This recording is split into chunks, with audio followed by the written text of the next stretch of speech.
Cuando Wolf hizo público su descubrimiento sobre la segmentación de la célula germinativa, demostró el proceso de la creación de los seres vivientes y al mismo tiempo daba un aspecto vivo y susceptible de observaciones directas a la existencia de directrices interiores hacia una forma prefijada.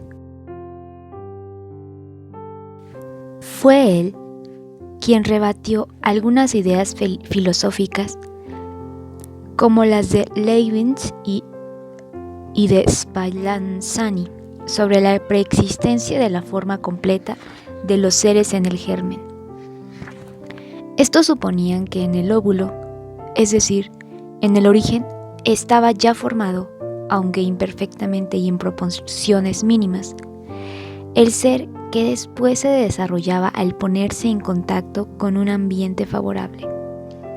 Estas ideas fueron deducidas de las observaciones sistemáticas sobre la semilla de una planta que ya contiene entre los dos cotiledones una plantita en la que se reconocen raíces y hojas, y que más tarde, al depositarse en la tierra, se desarrolla en una planta. Con todo lo preexistente en el germen. Por deducción, se suponía un procedimiento análogo de reproducción en los animales y en el hombre. Pero cuando Wolf, después del descubrimiento del microscopio, pudo observar cómo se forma un ser viviente, comenzando por el estudio del embrión en los pájaros, vio que el origen es una simple célula germinativa en la que el microscopio, con la posibilidad que nos brinda de ver lo invisible, demuestra que no preexiste forma alguna.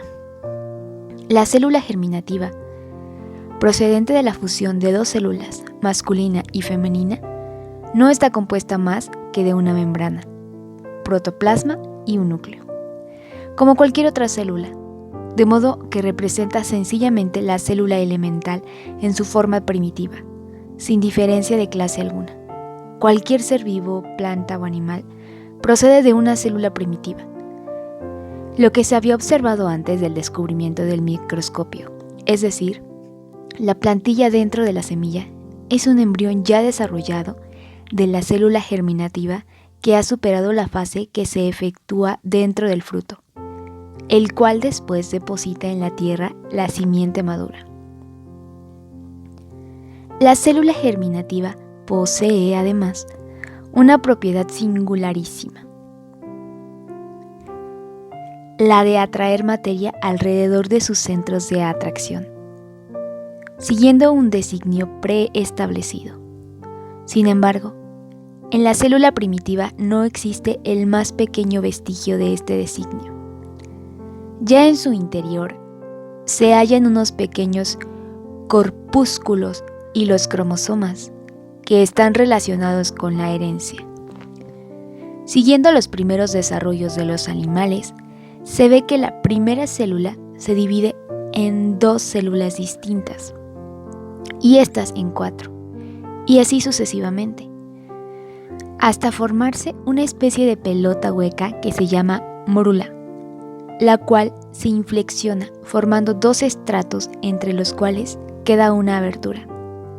Así se forma una cavidad doble, abierta, crástula, y así continúa a través de multiplicaciones, inflexiones, deformaciones y diferenciaciones, el desarrollo de un ser complicado, de órganos y de tejidos.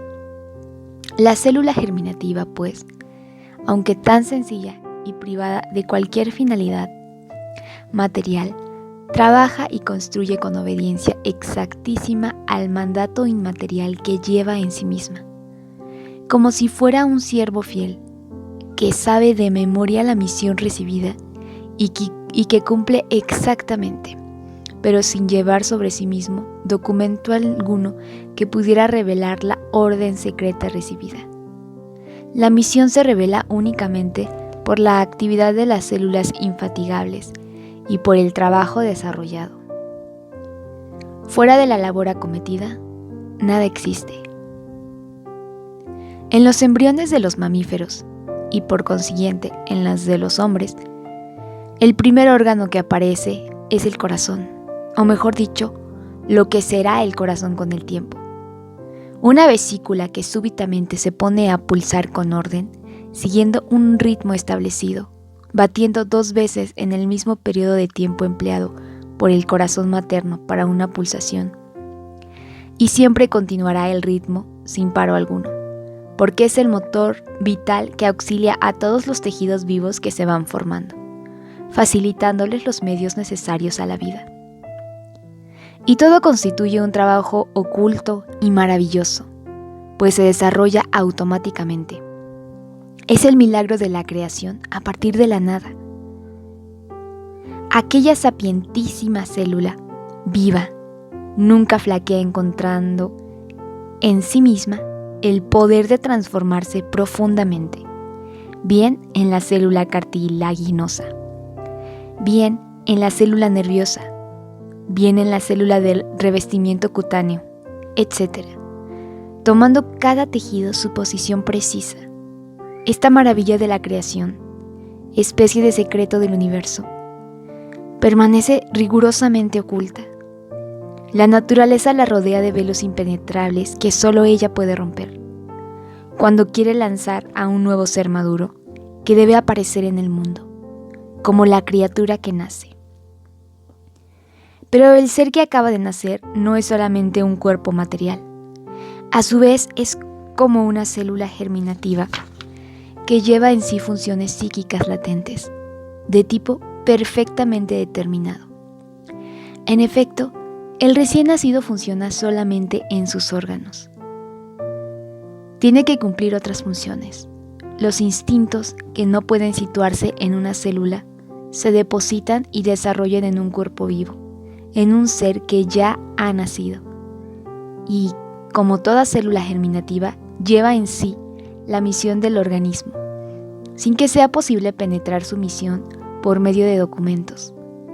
Así, un cuerpo recién nacido, cualquiera que sea la especie a que pertenezca, lleva en sí mismo la traza de instintos psíquicos, de funciones que podrán ser en relación con el ambiente, que pondrán al ser en relación con el ambiente para cumplir una misión cósmica, cualquiera que sea el ser, aunque se trate de un insecto.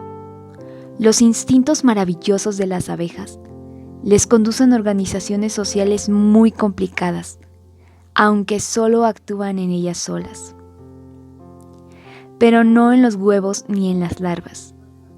El instinto de volar se manifiesta en los pájaros nacidos, pero no antes, y así sucesivamente. En efecto, cuando el nuevo ser está formado, es un huevo espiritual, con un depósito de guías misteriosas, las cuales dan lugar a los actos, caracteres y labores, es decir, a las funciones sobre el ambiente exterior. El ambiente exterior no debe facilitar solamente los medios de la existencia fisiológica, requiere las misiones misteriosas que lleva en sí mismo, como cualquier ser que acaba de nacer y que es atraído por aquel ambiente. No solamente el vivir, sino ejercitar una función o cargo necesario para la conservación del mundo y de su armonía, cada uno según su especie. El cuerpo posee la forma adecuada a esta superfunción psíquica, que debe formar parte de la economía del universo. Que estas funciones superiores ya son innatas en el nuevo ser es evidente en los animales. Sabemos que aquel mamífero será pacífico porque es un cordero, y que aquel otro será feroz porque es un cachorro de león. Sabemos que aquel insecto trabajará infatigablemente dentro de una disciplina férrea, inalterable porque es una hormiga, y que otro cantará eternamente en la soledad porque es una cigarra.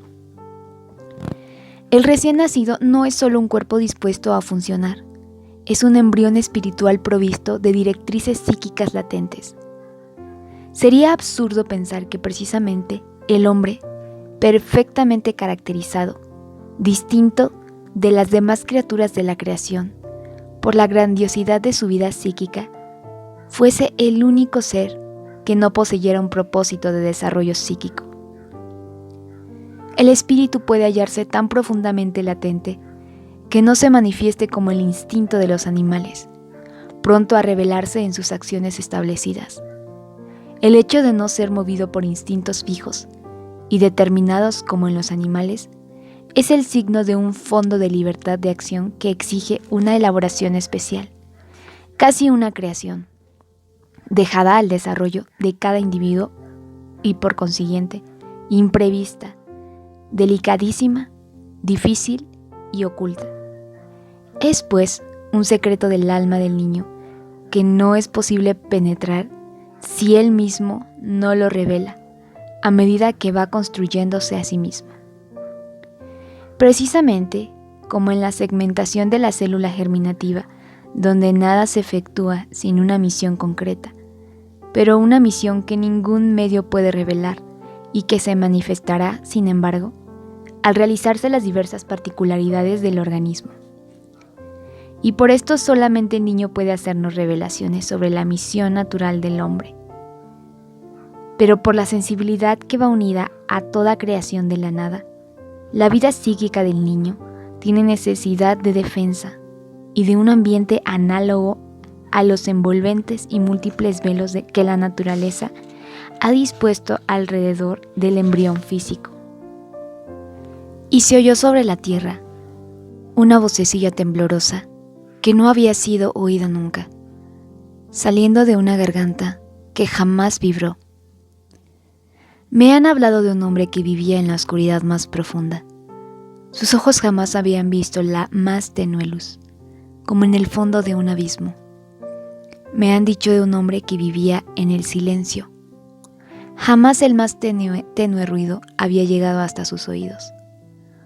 Oí hablar de un hombre que vivía sumergido en el agua, un líquido de extraña tibieza, y bruscamente salió al exterior, entre los hielos. Abrió sus pulmones, que nunca habían respirado. Las fatigas y súplicas de Tántalo serían ligerísimos comparados con los suyos, y venció.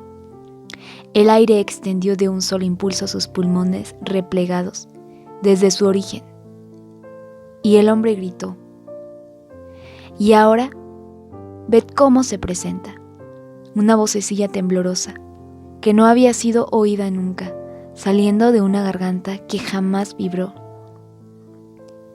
Era el hombre que salía del reposo. ¿Quién puede imaginarse lo que es el reposo absoluto? El reposo del que ni siquiera ha de comer, pues otros comen en su lugar, que vive en el abandono de todas sus fibras, porque otros tejidos vivos fabrican y le producen el calor necesario a su existencia. Sus tejidos más íntimos no han de defenderle contra los venenos y bacilos, porque otros tejidos lo hacen por él. Únicamente su corazón ha trabajado, pues comenzó a latir antes de su venida al mundo, latiendo con ritmo doble al de los demás corazones. Y he comprendido que era el corazón de un hombre. Y ahora, ved cómo se presenta, emitiendo el gran grito conmovedor, herido por la luz y los ruidos fatigados, en todas las fibrillas más íntimas de su ser. El recién nacido. El ambiente supernatural. El niño que nace no entra en un ambiente natural, penetra en el ambiente de la civilización donde se desarrolla la vida de los hombres. Es un ambiente supernatural, fabricado al margen de la naturaleza, con la fiebre de facilitar la vida del hombre y su adaptación. Pero, ¿qué providencia ha elaborado la civilización necesaria para auxiliar al recién nacido, para ayudar al hombre que realiza este esfuerzo supremo de adaptación, al pasar por el nacimiento, de una a otra vida? Este paso difícil debería ser el objeto de un tratamiento científico en favor del recién nacido. En ninguna otra época de su existencia el hombre encuentra tal acumulación de luchas y contrastes, y por consiguiente de sufrimientos. Pero no existe providencia alguna que facilite este tremendo tránsito en la historia de la civilización humana debería ser una página anterior a todas las demás, en la que tendrá que consignarse lo que debe hacer el hombre civilizado para auxiliar al que nace. Pero esta página está en blanco. Sin embargo, muchos pensarán que las civilizaciones se preocupan considerablemente en la actualidad de los niños que nacen. ¿Pero cómo? Cuando nace un niño, todos se preocupan de la madre. Dicen que la madre ha sufrido, pero el niño ¿no ha sufrido también? Dicen que la madre necesita serios cuidados, pero ¿no necesita también cuidados el niño? Se procura rodear enseguida a la madre de oscuridad y silencio, porque está sumamente fatigada. Pero no lo está el niño, que procede de un lugar donde no llegaba ni la luz más tenue ni el más leve rumor. ¿No se ha de preparar para el recién nacido la oscuridad y el silencio? Ha crecido en un lugar resguardado de cualquier ruido, de cualquier oscilación de temperatura, en el líquido mórbido e uniforme, creado especialmente para su reposo, donde nunca le ha llegado el más mínimo rayo de luz, el más leve rumor, y de repente deja su ambiente líquido para pasar al aire. ¿De qué modo el adulto va al encuentro del que viene de la nada y se halla ahora en el mundo, con aquellos ojos delicados que nunca vieron la luz y con aquellos oídos acostumbrados al silencio? ¿Cómo va al encuentro de aquel ser cuyos miembros atormentados jamás sufrieron contacto alguno? Pasa súbitamente de un ambiente líquido al aire, sin atravesar sucesivas transformaciones, como ocurre en la metamorfosis del renacuajo en rana. Aquel cuerpo delicado se halla expuesto a choques brutales con objetos sólidos. Es manejado por las manos insensibles del adulto, que olvida su delicadeza, digna de toda su veneración. Sí, el recién nacido es manejado brutalmente. Su piel sedosa y delicada tiene que rozar con manos pesadas, con paños rugosos. Verdaderamente, la gente de la casa apenas sí se atreve a tocarle, pues es tan delicado que padre y madre le miran con temor, confiándolo a manos expertas. Sí, pero aquellas manos expertas que ahora le tocan no son bastante hábiles para enfrentarse con un ser tan delicado. Son manos rústicas que poseen la única habilidad de saber sostener al niño con seguridad, pero nunca se preparan para saber aproximarse a este ser tan delicado.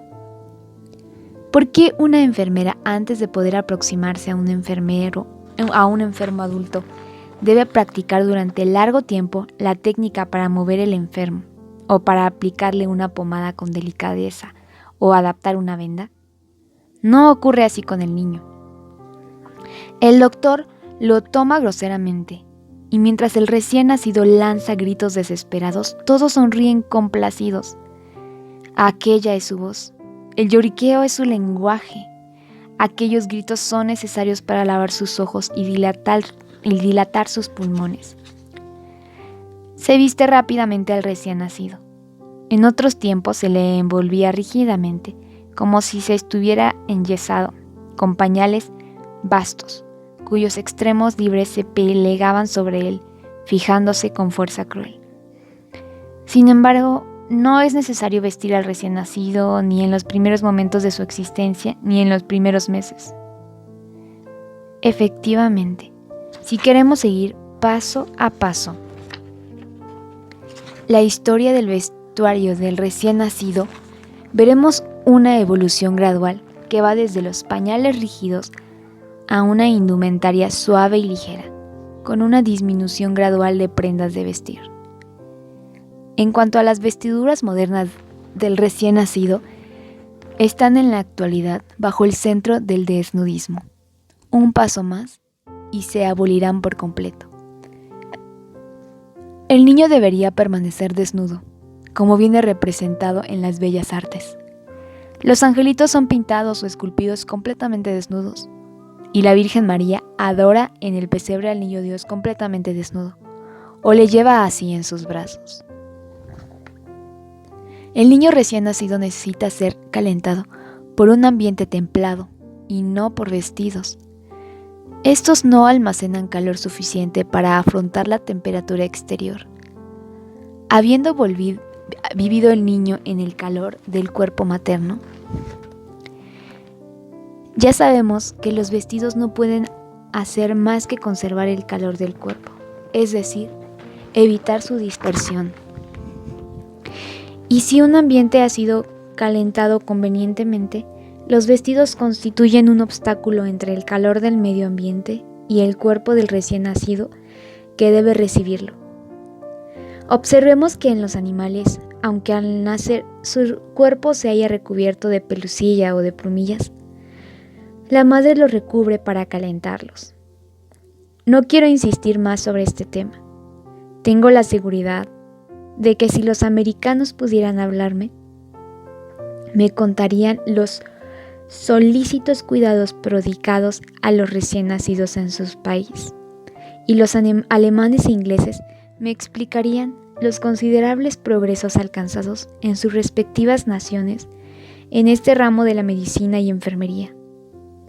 Yo debería contestarles que conozco perfectamente todas estas cosas, pues fui personalmente a estudiarlo en alguno de estos países, admirándome de tanto refinamiento. Pero he de decirlo en alta voz. Falta todavía por doquier la nobleza de conciencia necesaria para acoger dignamente al niño que nace. Cierto que ya se hace mucho, pero ¿qué es el progreso si no se ve lo que no se percibía primeramente y debe sumarse a lo que parecía completo y quizás insuperable? Pues bien, el niño no ha sido comprendido dignamente en ninguna parte del mundo. Vamos a tratar de otro punto de vista. Indicaremos el hecho de que nosotros, amando profundamente al niño, casi poseemos un instinto de defensa contra él, el cual se manifiesta desde el primer instante que viene a visitarnos. No es solamente un instinto de defensa, es también de avaricia, pues nos hace correr a proteger las cosas que poseemos, aunque nada valgan. Y desde este momento, en el alma del adulto se repetirá continuamente la cantinela obsesionante: tener cuidado absoluto de que el niño no estropee nada, no ensucie y no fastidie. Sí, hay que defenderse contra él. Creo que cuando la humanidad haya adquirido una comprensión plena del niño, encontrará cuidados muchos más perfectos para él mismo. Hace algún tiempo que se comenzó a estudiar en Viena el medio de atenuar los sufrimientos del recién nacido. Se idearon colchones de sustancias absorbentes que se tiran y se renuevan cada vez que han sido mojados. Pero los cuidados a prodigar al recién nacido no deben limitarse a defenderse contra la muerte, aislándole de los agentes infecciosos, como se hace actualmente en las clínicas más modernas, donde las enfermeras que se aproximan a los niños se cubren la cara para que los microbios de su respiración no lleguen hasta la delicadísima piel del recién nacido. Son los problemas relativos al tratamiento psíquico del niño, desde su nacimiento, y a los cuidados que tienden a su adaptación al mundo exterior.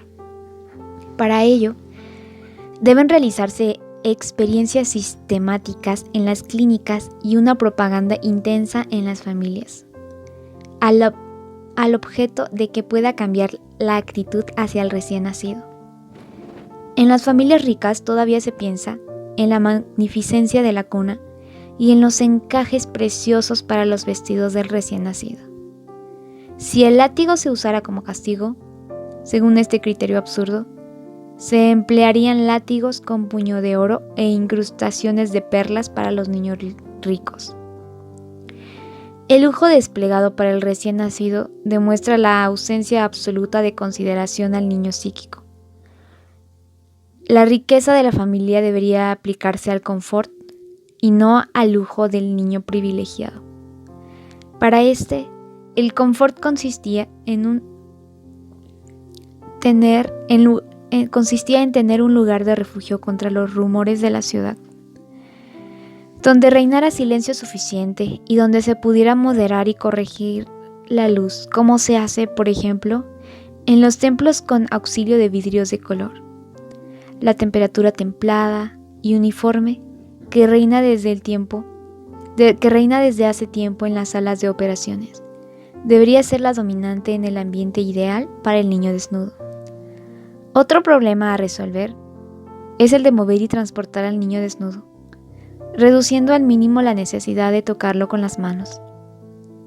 El niño debería ser movido por medio de sostenedores ligeros y elásticos, como por ejemplo hamacas de redes delicadamente embutidas que sostengan todo el cuerpo del niño en una posición semejante a su posición prenatal.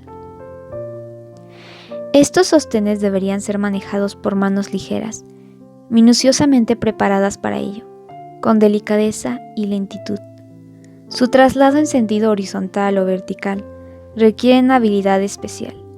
En la enfermería se ha hecho un estudio semejante, pues se requiere una técnica especial para levantar un enfermo y trasladarlo horizontalmente con lentitud. El transporte de un enfermo corresponde a la técnica más elemental de la asistencia. Nadie levanta a un enfermo verticalmente con los brazos. Se le mueve por medio de un sostén elástico, introducido delicadamente debajo de su cuerpo, de modo que no se altere su posición horizontal. Pues bien, el recién nacido es un enfermo. Como la madre, ha pasado un peligro de muerte. La alegría y satisfacción de verle vivo viene del consuelo del peligro vencido. Con frecuencia el niño viene al mundo casi estrangulado y solo vive gracias a una respiración artificial, rápida y enérgica. A veces tiene la cabeza deformada por un hematoma. Se le ha de considerar, pues, como un verdadero enfermo, pero sin asimilarlo a un enfermo adulto. Sus necesidades no son las de un enfermo, sino las del que hace un esfuerzo inconcebible de adaptación, acompañado de las primeras impresiones psíquicas, de un ser que viene de la nada, pero que es sensible. El sentimiento hacia el recién nacido no es la compasión que se tiene por un enfermo o por un ser débil, sino la veneración por el misterio de la creación, por el secreto de un infinito que se condensa dentro de los límites apreciables. He visto a un recién nacido que apenas salvado de un peligrosísimo estado de asfixia, fue metido en una bañera situada en el suelo, y mientras le bajaron rápidamente para sumergirlo en el agua, el niño cerró los ojos y se sobresaltó, extendiendo los brazos y las piernas, como si se sintiera caer. Y esta fue su primera sensación de miedo. La manera de manejar al recién nacido y la delicadeza de sentimientos que debería inspirarnos nos hace pensar en los ademanes del sacerdote católico al mover la hostia ante el altar, con las manos purificadas, que han estudiado sus gestos más nimios y que con tanta delicadeza y majestad mueven aquella hostia en sentido vertical, en sentido horizontal, posándola de tiempo en tiempo, como si se fuera a romper, como si aquellos movimientos fueran tan enérgicos que debieran interrumpirse. Y mientras apoya la hostia, el sacerdote se postra de hinojos para adorarla. Aquel es un lugar de silencio, donde penetra la luz mitigada por las coloraciones de los cristales. Un sentimiento de esperanza, de elevación, domina todo aquel ambiente sagrado, ambiente semejante al que ha de ser digno el niño. Estableciendo un paralelo entre los cuidados prodigados al niño y los reservados a la madre, pensando qué ocurriría a esta si fuera tratada como el recién nacido, nos daríamos cuenta enseguida de los errores cometidos. Se deja inmóvil a la madre, mientras se transporta lejos de ésta al recién nacido, para que no la estorbe con su presencia, llevándole a su lado únicamente cuando debe ser alimentado. Para estas idas y venidas, se viste al niño de hermosos vestidos.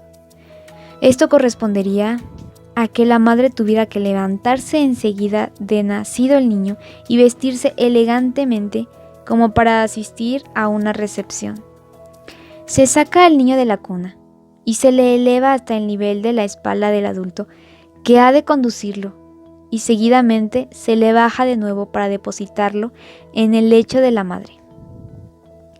¿A quién se le ocurriría someter a la recién madre a estos movimientos? La justificación que se usa generalmente es la siguiente: el recién nacido no tiene conciencia de sí mismo. Esta es la justificación, y sin conciencia no existe gozo ni sufrimiento. ¿Para qué aplicar tantos refinamientos?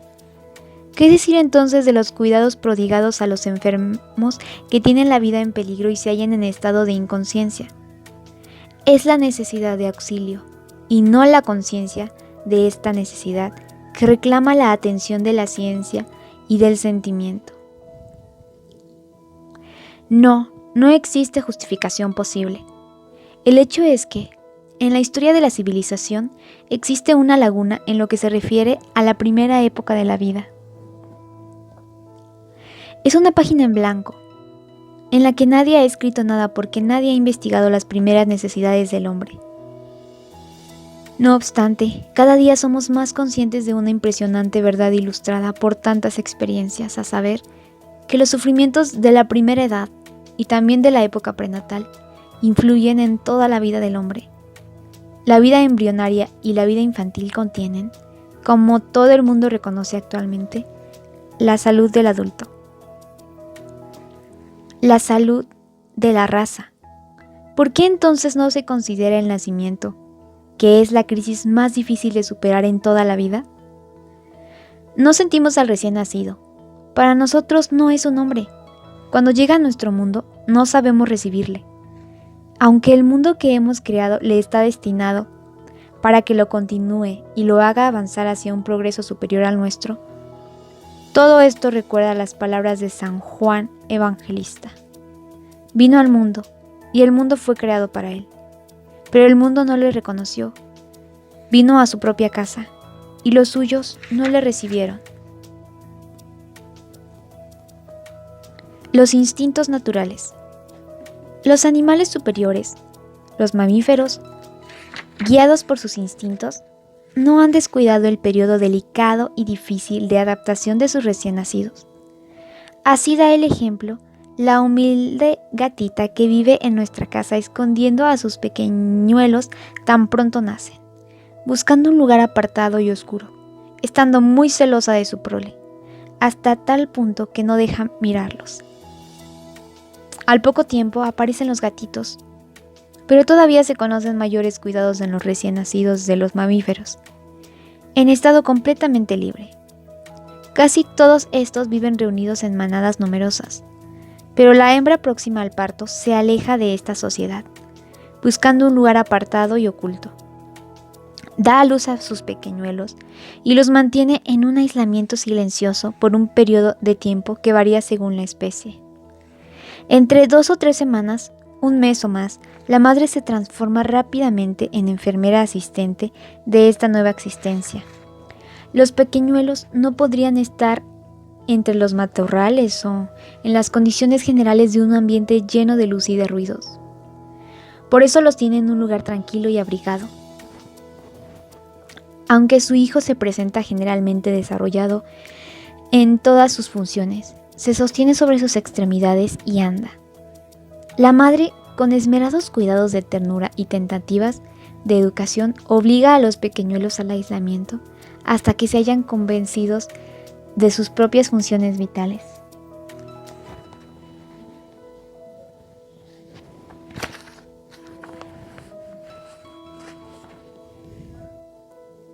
Y se han adaptado al nuevo ambiente.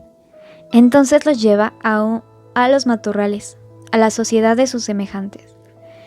Realmente es impresionante la historia de estos cuidados maternos, todos esencialmente uniformes, aunque se trate de mamíferos de especies tan distintas como los caballos, bisontes, jabalíes, lobos y tigres.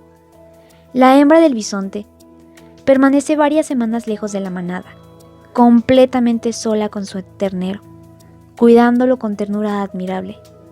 Cuando tiene frío, le rodea con sus piernas anteriores. Cuando está sucio, lo lame pacientemente para pulir su pelo. Mientras lo amamanta, se sostiene sobre 3 patas para facilitar su nutrición. Después le conduce a su propia manada, continuando su lactancia con la paciente indiferencia común en todas las hembras de los cuadrúpedos. Algunas veces no es solamente el aislamiento, sino un trabajo preparatorio intenso que desarrolla la madre en el último tiempo de su embarazo, con objeto de preparar un lugar adecuado para los que van a nacer.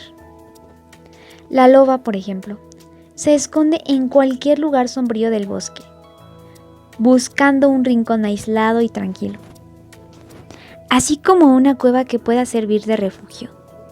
Si no encuentra un lugar adecuado, excava una galería o prepara una yacija en la cavidad de un árbol o perfora una madriguera que tapiza de cosas blandas, casi siempre de pelo propio que arranca de la proximidad de sus pezones, para facilitar de esta manera la lactancia de sus pequeñuelos. Le nacen 6 o 7 hijos con los ojos y oídos cerrados todavía, y los tiene escondidos, no dejándoles nunca. Todas las madres durante este periodo se muestran celosísimas y agresivas contra quien se atreva a aproximarse a su madriguera.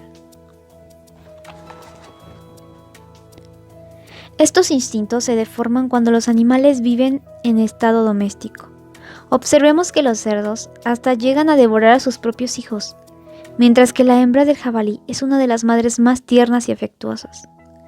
Recordemos también que las leonas, en estado de esclavitud, en las jaulas de los jardines zoológicos, también devoraron a sus propios hijos. Por consiguiente, la naturaleza despliega sus energías protectoras providenciales solamente cuando los seres pueden desarrollar libremente las directrices íntimas de los instintos fundamentales.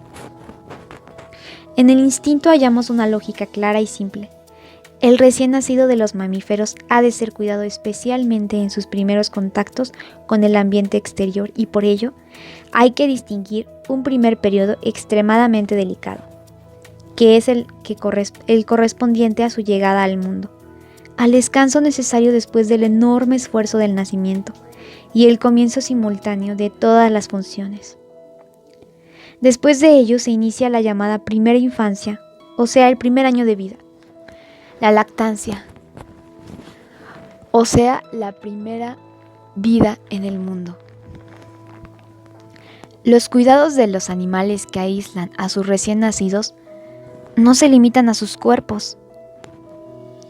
La madre atiende, de preferencia en su aislamiento, al despertar psíquico de los instintos que surgen de las profundidades del nuevo ser, para formar otro individuo de la misma raza. Despertar que viene a través de luces atenuadas y rumores amortiguados en la calma dominante. Y esto es atendido con ternura por la madre, mientras nutre, pule y ayuda cariñosamente a sus frutos. El potro, a medida que se consolidan sus extremidades, habrá aprendido a conocer a su madre y a seguirla, pero habrá tenido tiempo para que se manifiesten los caracteres del caballo. En aquel cuerpo frágil y quebradizo han de entrar en funciones sus condiciones hereditarias. Por ello, la yegua no deja ver a nadie a su hijo hasta que se ha transformado en un caballito. Ni la gata permite que examinen sus frutos maternales hasta que abren los ojos y pueden sostenerse sobre sus extremidades. En fin, hasta que se han transformado en gatitos. Es evidente que la naturaleza vigila intensamente estas realizaciones poderosas. La misión de los cuidados maternos es una misión superior a la fisiológica. A través del amor tiernísimo y unos cuidados delicados, se atienden especialmente al despertar de los instintos latentes. Se podría decir del hombre que, a través de cuidados delicadísimos a prodigiar al recién nacido, se debe esperar el nacimiento espiritual del hombre.